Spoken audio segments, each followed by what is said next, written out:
Guys, welcome to the DL12, I believe, mirror dash cam unboxing. And this one again, this has already been taken out of the first box because it came in as a gift, and therefore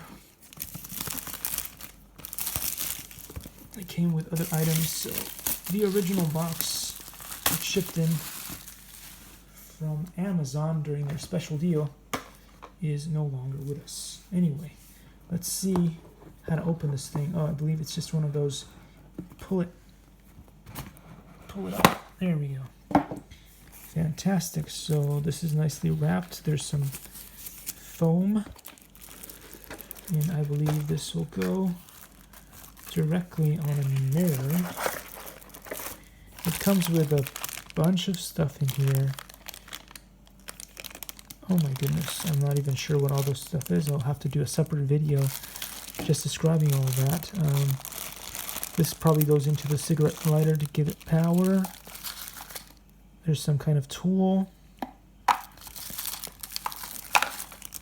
think probably for cable management. These will probably go around this to attach this onto your mirror.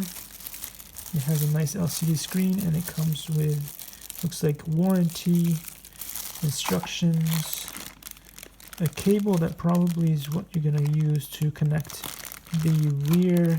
This probably is the camera that goes in the back, if you know how to set that up. And this is the GPS system. And the last thing to get out here will be the actual thing here. Pretty cool. And let's see, on the back it has the camera right there, so we have to remove this to get the best picture out of this. Alright, well, thanks for watching, guys, and I guess I will see you soon in the next one.